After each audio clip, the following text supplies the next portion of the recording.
함께 은혜 받으신 하나님의 말씀은 요한복음 1장 9절에서 18절까지 보도록 하겠습니다.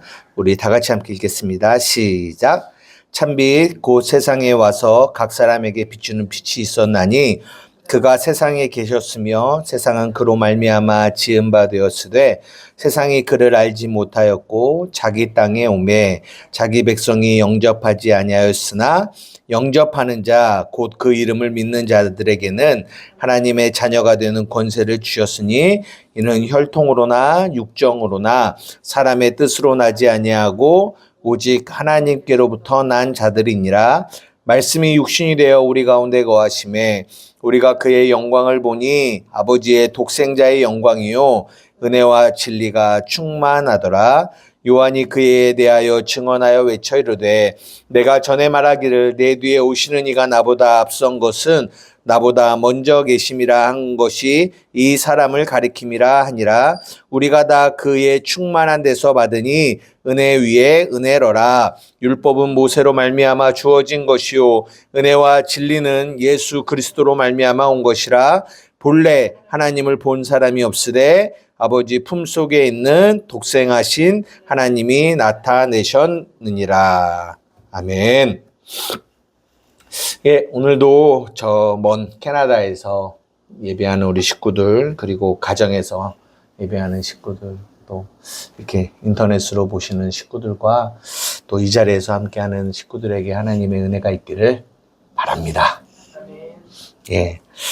오늘 계속 저희가 이제 요한복음을 보고 있고요. 오늘은 9절부터 보는데요. 잠깐만 이 9절부터 한번 좀 띄워주실래요? 12절까지 있네요. 9절부터 13절까지인데 한번 이렇게 한번 보실래요? 13절까지 했으면 좋은데 잠깐만. 참빛 곧 세상에 와서 각 사람에게 비추는 빛이 있었습니다.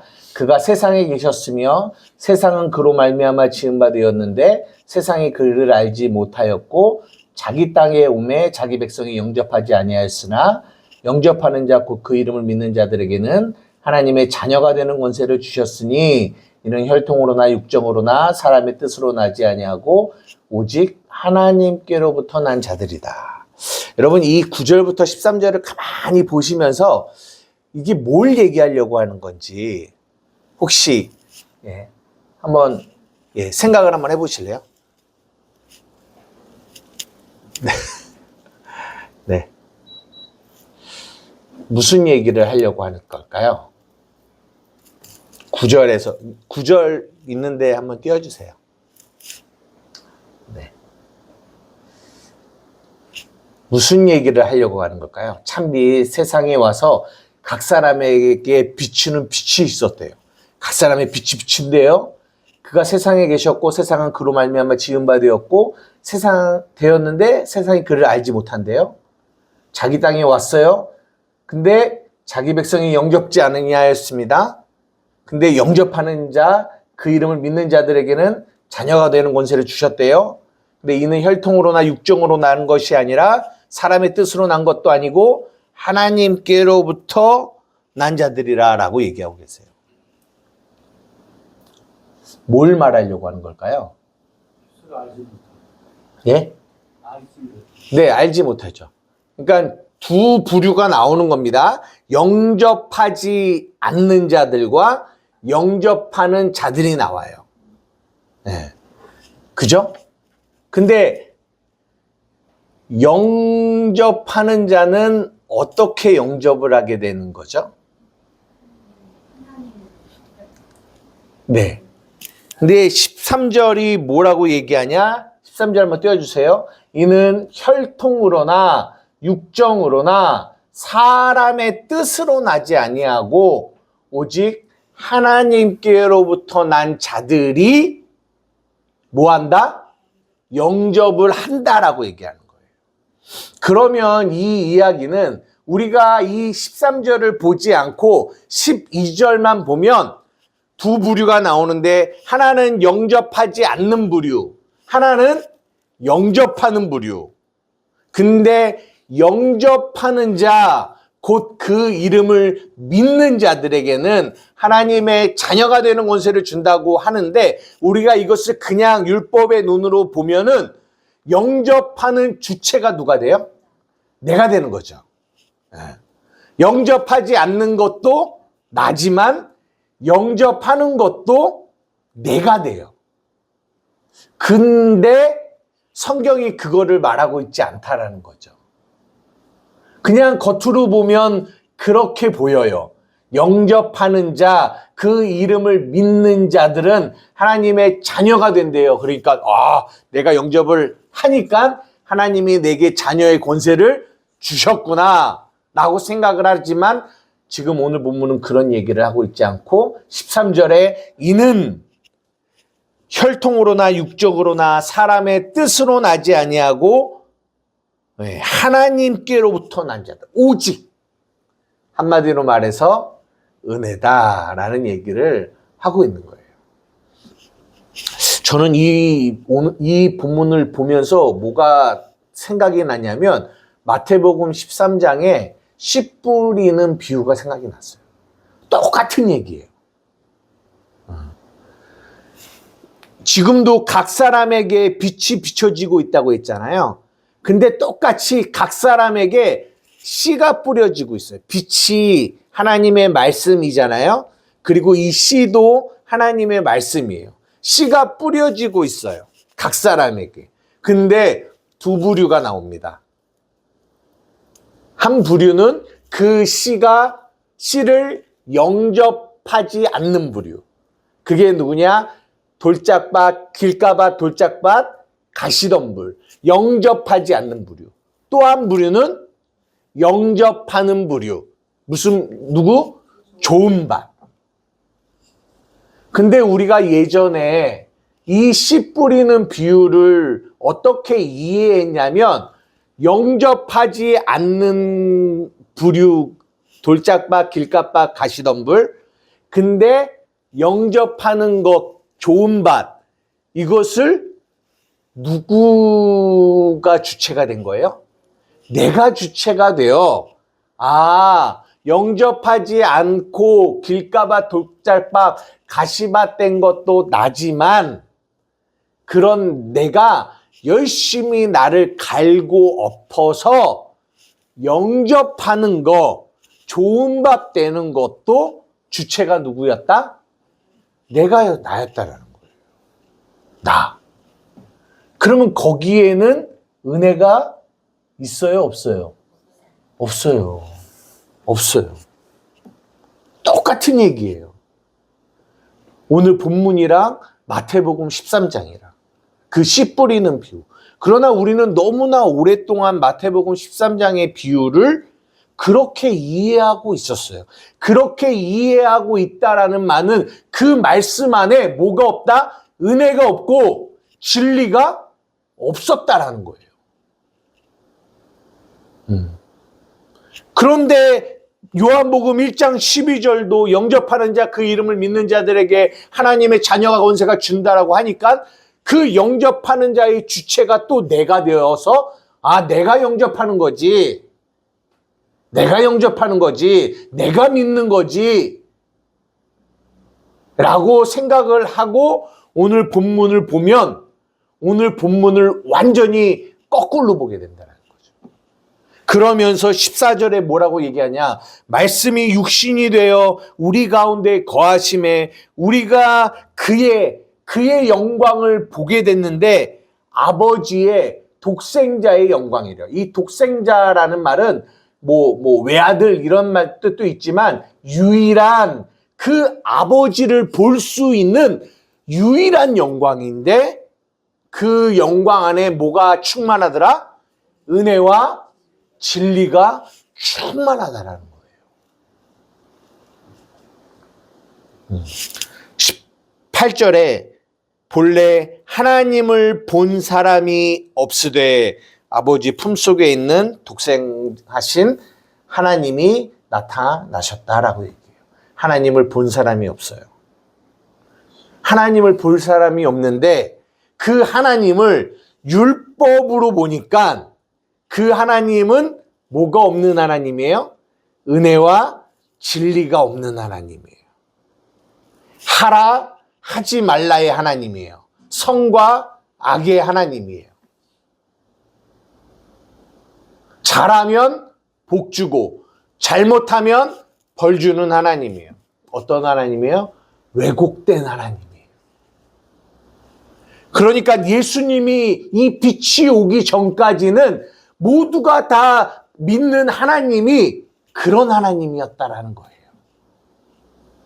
그런데 예수님이 유일하신 그 영광, 그 독생하신 영광이신 그 예수님이 딱 오시니까 그 예수님은 은혜 위에 은혜로라 은혜와 진리가 충만하다라고 얘기하는 거예요.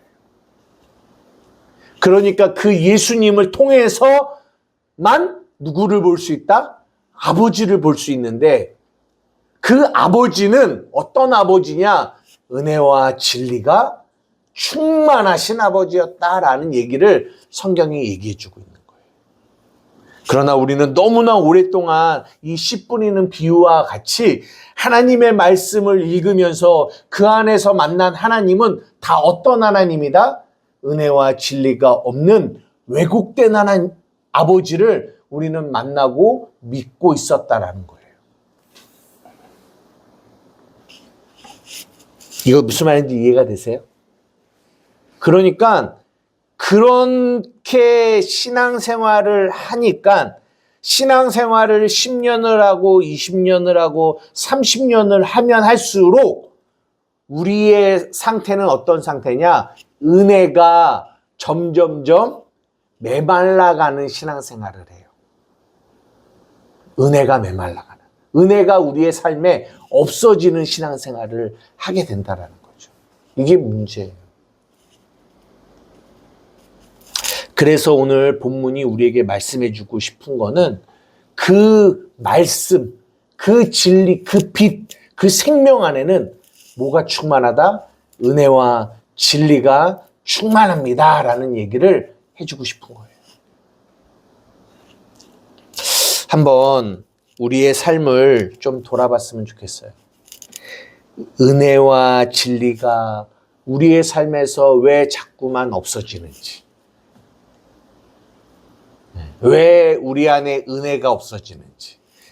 제가 아까 계속 그 은혜에 관련된 찬양을 부른 이유는 오늘 여러분들과 나누고 싶은 이야기가 은혜에 대한 이야기인데요.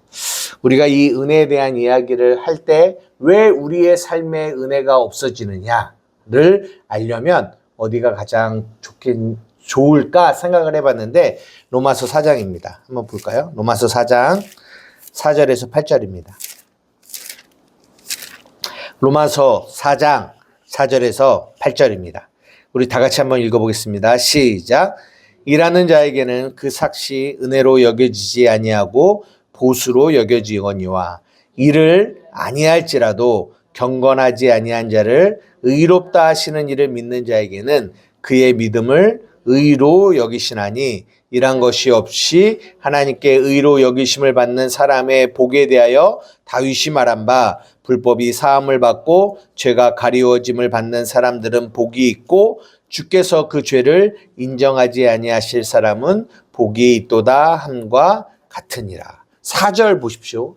일하는 자에게는 그 삭시 은혜로 여겨지지 아니하고 보수로 여겨진다라는 거예요. 왜 우리의 삶에 은혜가 사라지느냐? 우리가 그 삭스를 은혜로, 그 결과를 은혜로 여기지 않고 뭘로 여겼기 때문에? 보수로 여기기 때문에. 그 말이 우리가 아까 부른 찬양의 가사가 결국 그 얘기예요. 우리가 누려왔던 모든 것들, 우리가 지나왔던 모든 시간들, 내가 걸어왔던 모든 순간들, 우리가 이거를 보수로 여기면 우리는 어떻게 생각한다? 당연한 거라고 생각해요. 당연한 거야. 당연한 거야. 왜? 내가 그만큼 열심히 뭐 했기 때문에? 일을 했기 때문에. 이건 당연히 나의 삶에서 내가 얻어야 되는 거야 라는 생각을 하죠. 거기에 은혜가 있을까요? 없어요. 그래서 찬양도 말씀도 얘기하는 거예요. 당연한 거 아니라 뭐다? 은혜라고 얘기하는 거예요. 은혜다. 은혜다.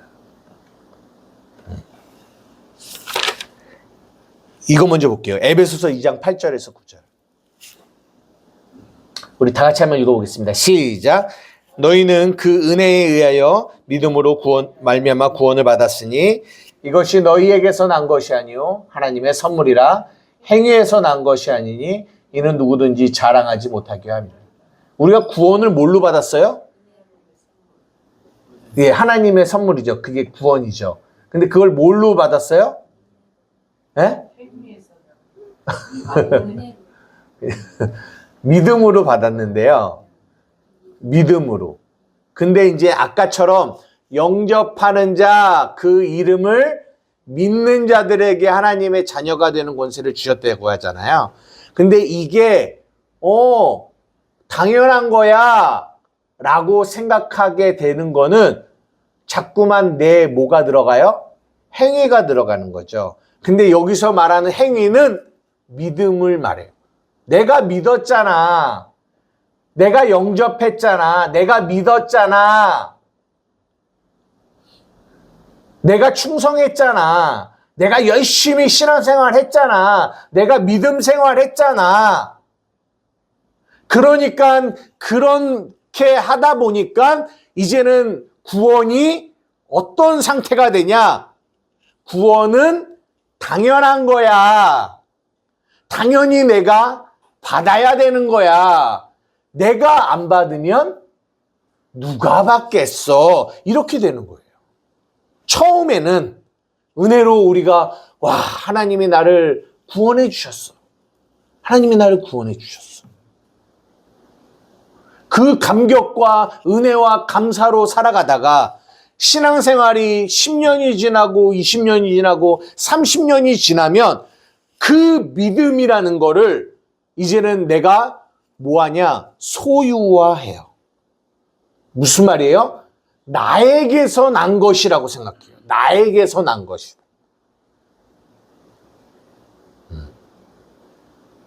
여러분, 믿음이 여러분에게서 난 것입니까? 그래서 에베소서 2장 8절이 말하는 거예요. 너희가 그 은혜에 의하여 그 은혜 때문에 그 믿음도 우리에게 주어진 거예요. 너희에게서 난 것이 아니라 하나님의 선물이야. 행위에서 난 거 아니야. 자랑하지 마.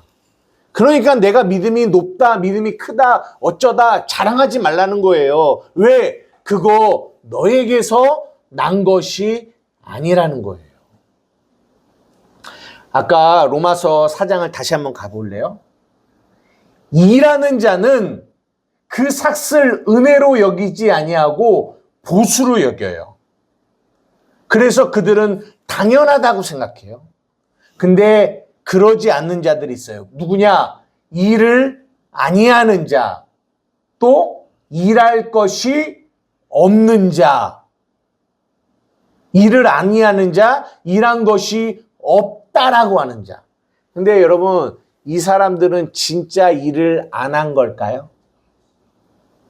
일을 안 해서 안 한다고 생각하는 걸까요? 그런 일을 행위로 일로 안 여기는. 왜 안 여길까요? 하나님이 보수로 안 열리고 대가로 안 열리고. 보수로 안 열리니까 일을 안 하는 거죠. 네. 마태복음 25장 한번 봐주세요. 마태복음 25장의 31절에서 40절에 보면은 양과 염소에 대한 이야기가 나오거든요. 양과 염소. 양은 진리 안에 있는 자들, 염소는 진리 밖에 있는 자들. 근데 진리 안에 있는 이 양들을 향하여 뭐라고 얘기하는지 한번 잘 보세요. 한번 읽어보겠습니다. 시작. 인자가 자기 영광으로 모든 천사와 함께 올 때에 자기 영광의 보좌에 앉으리니 모든 민족을 그 앞에 모으고 각각 구분하기를 목자가 양과 염소를 구분하는 것 같이 하여 양은 오른편에 염소는 왼편에 두리라. 그때의 임금이 그 오른편에 있는 자들에게 이르되 내 아버지께 복받을 자들이여 나와서 창세로부터 너희를 위하여 예비된 나라를 상속을 받으라라고 얘기해요. 그러면서 왜 그러냐? 35절 시작. 내가 줄일 때에 너희가 먹을 것을 주었고 목마를 때에 마시게 하였고 나그네 되었을 때에 영접하였고 헐벗을 때에 옷을 입혔고 병들었을 때에 돌아보았고 옥에 갇혔을 때에 와서 보았다라고 얘기해요. 일을 안 했나요? 일을 했어요. 근데 이 의인들의 대답을 잘 보세요. 37절 시작. 이에 의인들이 대답하여 이르되 주여 우리가 어느 때에 주께서 줄이시는 것을 보고 음식을 대접하였으며 목마르신 것을 보고 마시게 하였나이까? 어느 때에 나그네 되신 것을 보고 영접하였으며 헐벗으신 것을 보고 옷 입혔나이까? 어느 때에 병드신 것이나 옥에 갇힌 것을 보고 가서 배웠나이까? 하리니 임금이 대답하여 이르시되 내가 진실로 너희에게 이르노니 너희가 여기 내 형제 중에 지극히 작은 자 하나에게 한 것이 곧 내게 한 것이니라. 여러분, 그들은 일을 했어요. 그들은 믿음으로 그 복음이 진리가 주는 그 말씀이 그들 안에 믿음이 돼서 믿음의 삶을 살았어요. 근데 그 삶을 살았는데 그들은 하지 않았다라고 얘기해요. 왜? 그 믿음의 삶을 살게 한 그 믿음 역시 자기 거가 아니라고 생각하니까요. 그러니까 이들이 내가 어느 때에 했습니까? 내가 어느 때에 내 것으로 했습니까? 안 했다라는 거예요. 자기가 한 게 아니라는 거를 아는 거예요. 근데 반대로 율법 아래 있던 이 염소들은 내가 언제 안 했니? 너희들 안 했다고 하니까 내가 언제 안 했니? 내가 했지 않습니까? 그러는 거예요. 그들은 자기가 했다라는 거죠. 그들은 했어요. 했는데 자기가 한 거죠. 자기 것으로 한 거죠. 그게 우리가 수요 예배 때 얘기하고 있는 이스마엘이에요. 자기의 힘으로 하는 것. 그러니까 하나님은 그거를 원하는 게 아니라 할 수 없을 때까지 끌고 가서 약속으로 말미암아 나오는 아들, 이 이삭을 통해서 하고 싶은 거예요. 그래야지만 아브라함이 뭐라고 말하지 못해요? 내가 했다라고 말하지 못하는 거예요. 이삭을 향하여 제가 했습니다. 아브라함이 말할 수 있어요? 없어요. 할 수가 없거든요.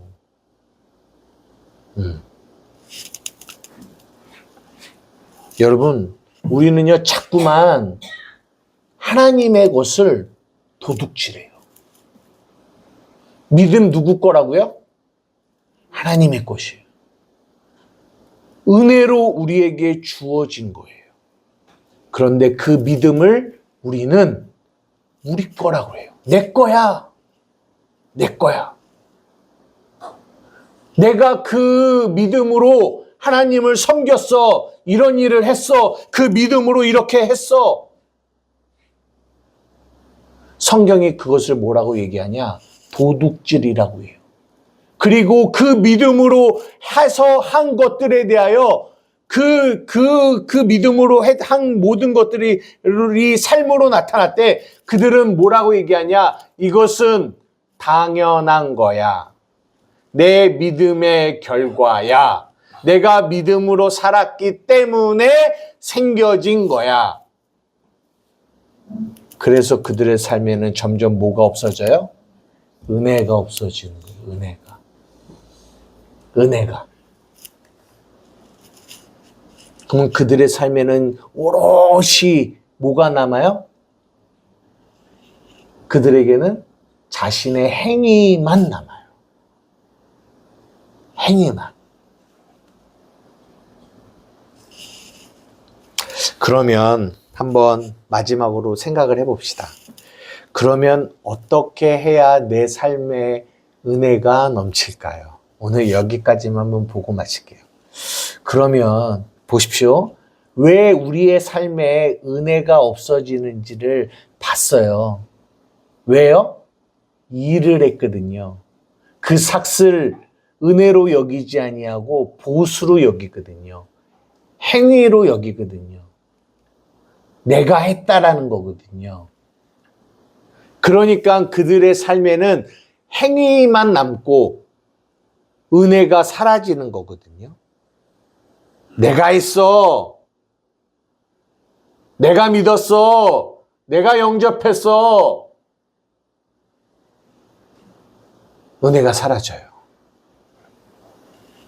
구원을 생각해도 내가 했다라는 것이 남지 하나님의 전적인 은혜가 보여지지 않아요.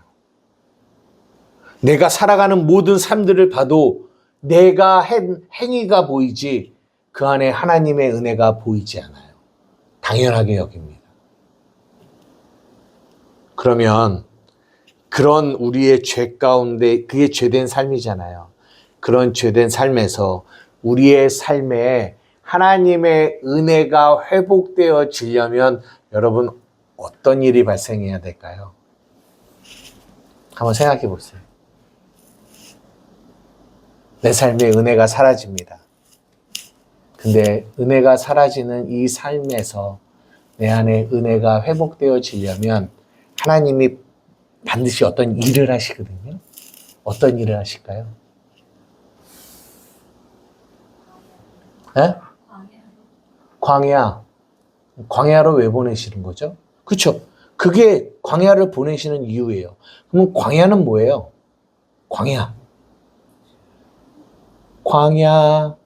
광야에 서 있네. 광야가 뭐예요? 왜 광야로 보내시는 거예요? 세상의 죄. 네? 광야가 세상이고 죄잖아요. 그렇죠. 광야가 세상이고 죄인데요. 하나님이 우리를 광야로 보내세요. 광야로 보내시는 이유가 뭐냐고요? 내 힘을 빼는 거죠. 그죠? 잘 보세요.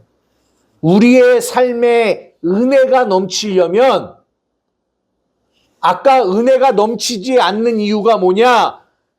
내 행위가 있어서 그래요. 그 일을 해서 그래요. 일을 하기 때문에 그 삭을 은혜로 여기지 아니하고 뭘로 여겨요? 보수로 여겨요. 그러니까 은혜가 사라진단 말이에요. 그러면 내 삶에 하나님의 은혜가 충만하려면 어떻게 해야 되는지 아세요? 하나님이 우리를 광야로 보내시는 거죠. 그걸 다른 말로 마태복음 19장 26절입니다. 다 같이 읽어보시겠습니다. 시작. 예수께서 그들을 보시며 이르시되 사람으로는 할 수 없으나 하나님으로는 다 하실 수 있느니라. 왜 우리의 삶의 은혜가 사라지느냐? 사람이 하기 때문에 그래요. 사람이 할 수 있다라고 생각해서 그래요. 할 수 있고 하고 있기 때문에.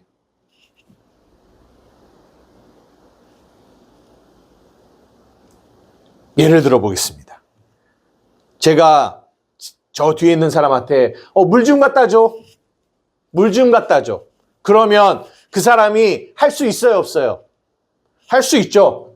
왜? 손이 있으니까요. 자기 손으로 갖다 주면 되잖아요. 예. 근데 만약에 두 손이 잘렸어요. 갖다 줄 수 있어요? 갖다 줄 수 있어요? 못 갖다 줘요.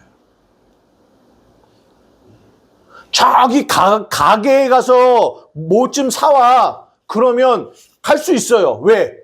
두 다리가 있으니까요.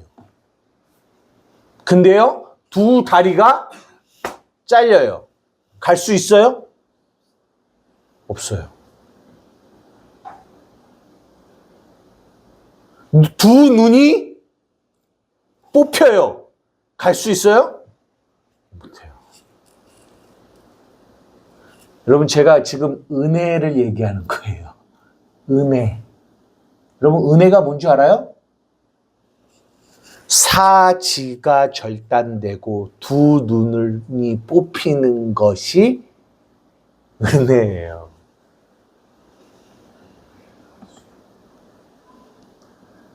여러분, 그러니까 되게 이렇게 쉽사리 목사님 은혜 받았습니다.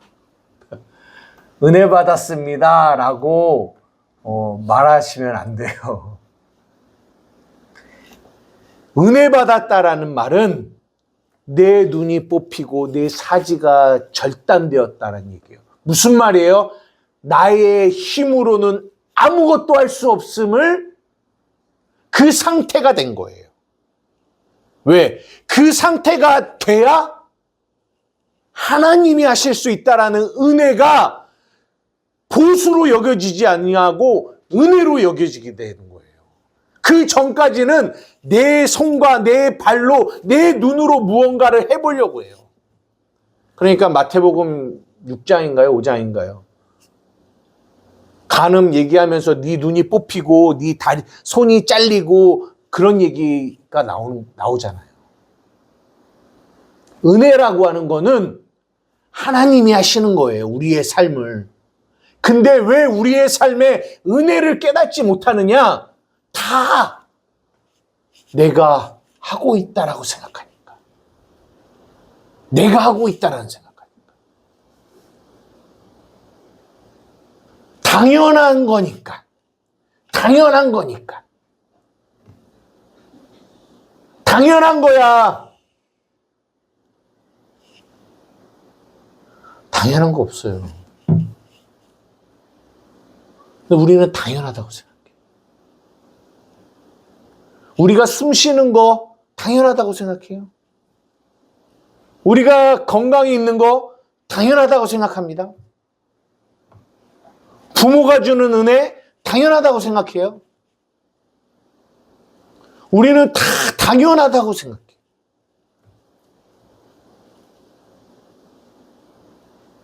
그 말은 내가 자격이 있다라고 생각해요. 그런 은혜를 받을 자격이 있는 사람이야 라고 생각해요. 그래서 우리의 삶의 은혜가 점점점 사라집니다.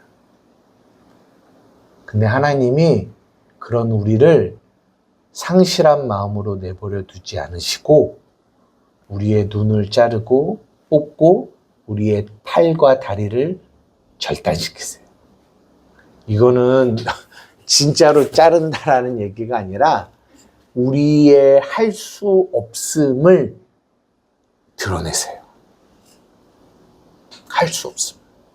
사람으로는 할 수 없음을 깨닫게 하세요. 이거가 진짜 은혜예요. 은혜.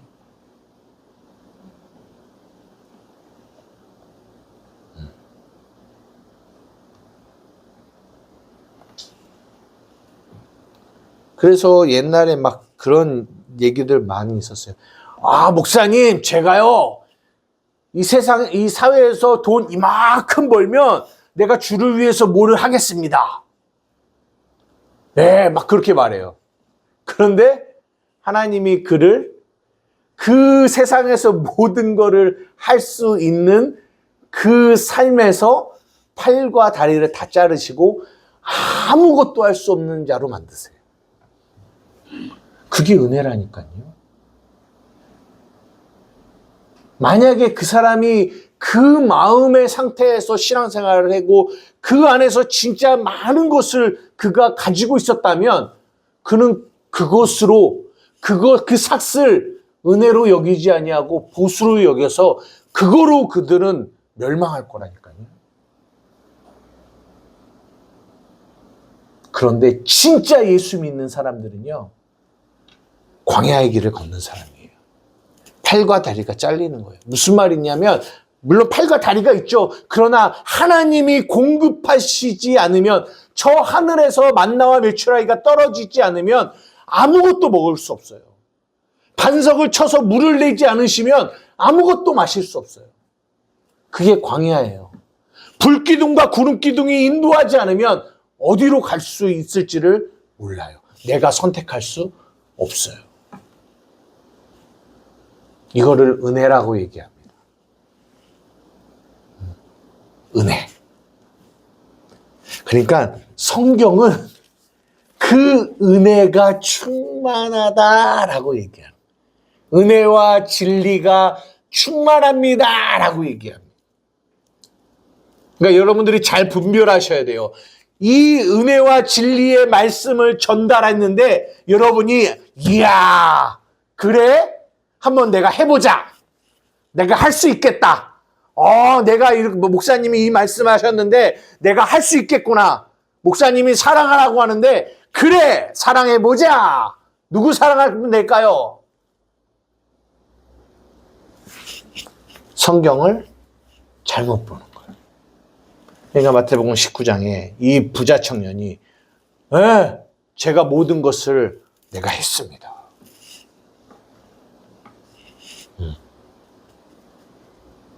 누가복음에 어떤 사람이 내 이웃이 누구예요? 내가 사랑하겠습니다. 근데 성경은 말하는 거예요. 아니, 네가 강도 만나 죽게 된 자야. 사람으로는 할 수 없어. 말씀을 마치려고 합니다. 사랑하는 우리 한마음교회 성도 여러분. 여러분들의 삶이 그렇게 할 수 없음의 길로 가게 돼요. 할 수 있음이 빼앗겨져요. 하나하나. 근데 그것을 성경은 뭐라고 한다? 은혜라고 하는 거예요. 은혜.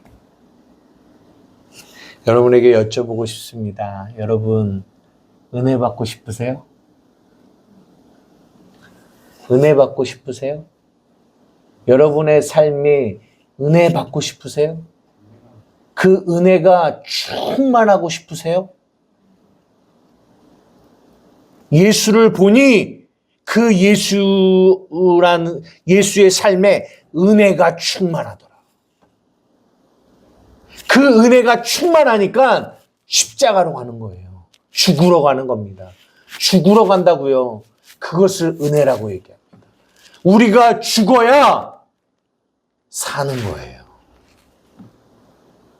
이거를 성경은 은혜라고 얘기합니다. 여러분이 생각하시던 은혜와 다를 수 있어요. 목사님 말씀 듣고 나니까 제가 뭔가 할 수 있을 것 같아요. 내 마음에서 뭔가 할 수 있을 것 같네요. 우리는 이럴 때 은혜 받았다라고 얘기해요. 그게 은혜가 아니라니까.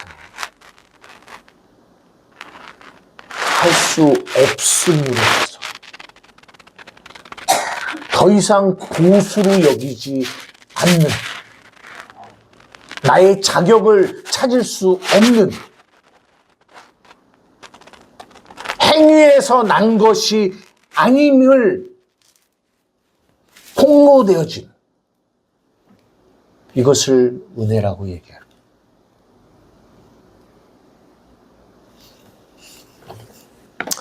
그런 은혜가 여러분에게 충만하시기를 주님의 이름으로 축복합니다. 그러니까 이 십자가의 도가, 이 복음이 그 행위와 그 행위를 크게 만들어서 이 세상에서 무언가를 해보려고 하는 자들에게는 미련한 거예요. 미련해. 그러나 구원을 얻는 우리에게는 능력인 거예요. 내가 할 수 없는 그 상태에 가야 진짜 은혜가 내게 오는 거고, 그 은혜로 말미암아 평강, 이 땅에서 평강을 누리며 살아갈 수 있는 것.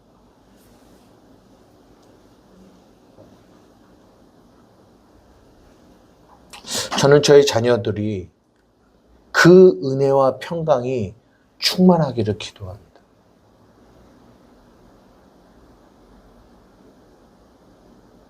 그 은혜를 경험하기 위해서 어쩌면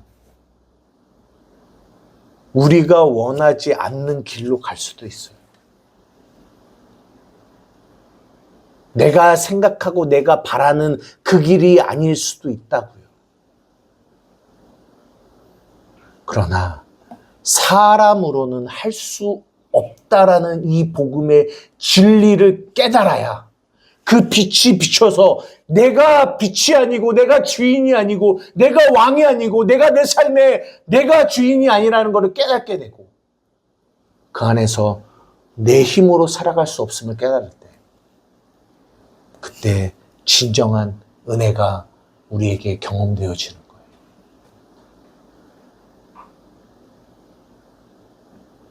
이것이 예수를 믿는 것입니다. 은혜와 평강이 여러분에게 충만하기를 주님의 이름으로 축복합니다. 기도하시겠습니다.